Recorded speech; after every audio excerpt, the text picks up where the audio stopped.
Welcome friends, welcome back to the kitchen. We're not doing a recipe today per se, we're doing what I would call more of a background technique. I've got a couple of recipes coming up where I'm going to be using maple sugar. So I'm going to make some maple sugar. And it's also at about that time in the year where we're just starting to drill and tap our trees in the backyard to make more maple syrup. So what I've got here is a liter of last year's maple syrup, and I'm just going to pour it into this pot. And I've got the temperature sort of medium, high, almost high. What I want to do is bring this maple syrup to a boil and then bring it up to somewhere between 260 and 265 degrees. A lot of people say that the sweet spot for this is 262 degrees Fahrenheit. So I've got a really good instant read thermometer. I'm going to put that in and keep an eye on it. And it's going to bubble, it's going to boil, it's going to try to boil over just whatever I did last time. It was set to 128. So let's set that correctly. It's going to try to boil over, and you don't want it to boil over. So what I've seen a lot of people do is sort of spread a little bit of butter around the edge of their pot. That keeps it from boiling over. It reaches that point and then it bubbles down. Other people just put a wooden spoon across the top. That stops it from boiling over. Whatever works for you. I think with this pot, I'm just going to give it a go and see what happens. So I've set my thermometer to go off on an alarm at 262 degrees Fahrenheit. And now we just watch that pot carefully. And we're going to get the last little bit of maple syrup out of this jug and get it into the pot. Even though it just flows out of trees here, and I use it like there's no tomorrow and love this stuff and pretty much get it for the cost of a little bit of firewood and propane, it is still very precious and I don't want to waste any. So get everything I can out of that bottle. And maple sugar is one of those things that you can use in a lot of your baking. You can use it 1-to-1 in any recipe where you would put in regular white sugar, put in the same amount of maple sugar. And I understand that for a lot of people this would be an extremely costly exercise. I am unbelievably fortunate to have enough maple trees in my backyard that I can tap and make every year, and also have family that also tap their trees and share their maple syrup. I really do understand how fortunate I am in that aspect. But once you can try this, you'll always want to have it on hand. You really will. Okay, there we are. We are boiling, and just keep a close eye on it.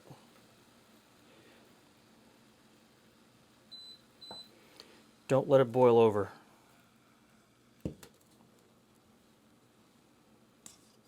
Now, I know the mantra, never stir a sugar syrup because it will crystallize. The whole purpose of what we're doing here today is to crystallize this sugar, drive off enough water, bring it up to a high enough temperature that we're going to be able to crystallize the sugar. Whole purpose. So don't worry about stirring it. If what you have to do is stir it to keep it from boiling over, stir it to keep it from boiling over. It also keeps you from walking away and letting it go too far. We're already up to 220 degrees Fahrenheit.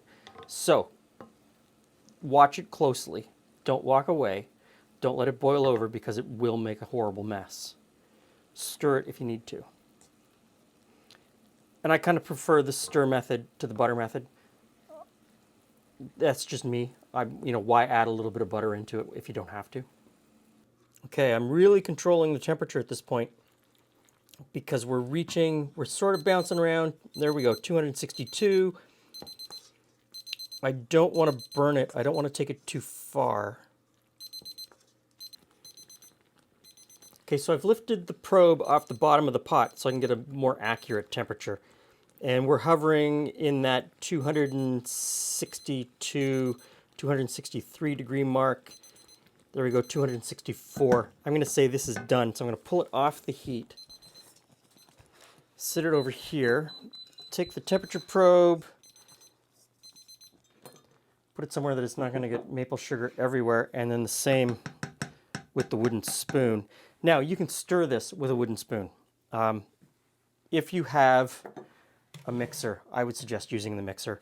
And even if you're using a mixture, take out one of these and just use one of the beater blades and just beat it.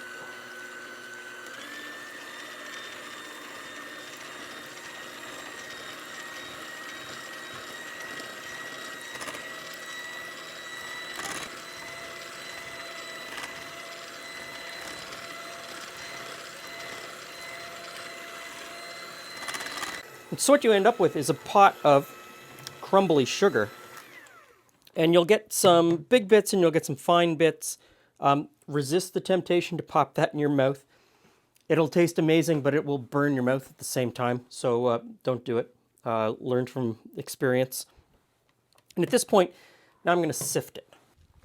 So I've just got a sheet with a little bit of parchment paper on it and a sieve. I'll just pour a little bit in.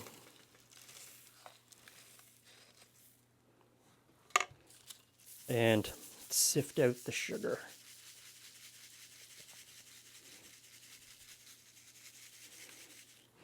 And so these rocks, I mean, you could try to force them through the sieve.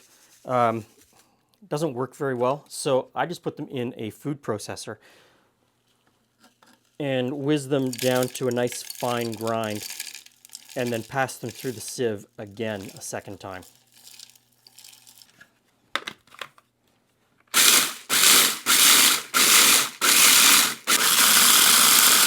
Now, one of the things I will do is take all of the bigger chunks and lay them out into a pan, just to let them cool. Because sometimes if you put them into, well, anytime you put them into the food processor and it's too hot, it won't grind as nicely.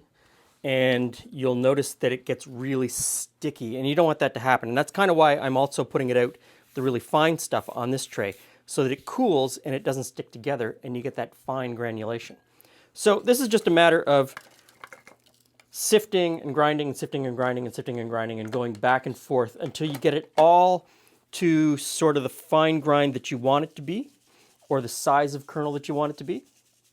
And I will go through and pick out some of the bigger kernels and keep them in a separate little bowl and use them to sweeten my tea, which is really nice. So I'll just keep sifting and grinding, and then we'll deal with what's left in the pot. Now, for what's left in the pot, you're going to have quite a bit of sugar stuck to the inside of your pot. Don't let it go to waste. What I do is, and there's no tried and true formula for this. It's all guesswork. What I do is I put it back on the heat with somewhere between a cup, cup and a half, 2 cups of water. And I just bring this to a low simmer with the lid on. Give it a stir every once in a while with a wooden spoon to redissolve that maple sugar back into a liquid. And then I reduce it just a little bit. I'll put this into a bottle and I'll hang on to it, and I'll use it in cocktails as a maple flavored cocktail syrup. Or you could also use it for hot toddies. You could use it to sweeten lemonade, limeade.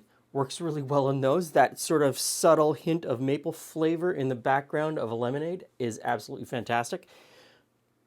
The point is, don't let it go to waste. It's there, use it, use every last little bit of it. So this is on the tray now, and every once in a while I just run my fingers through it, break it up, make sure that it's not clumping and sticking together.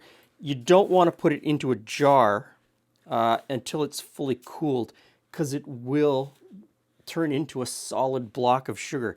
And if you've ever had a solid block of brown sugar in your pantry, you know it's not a great thing to have.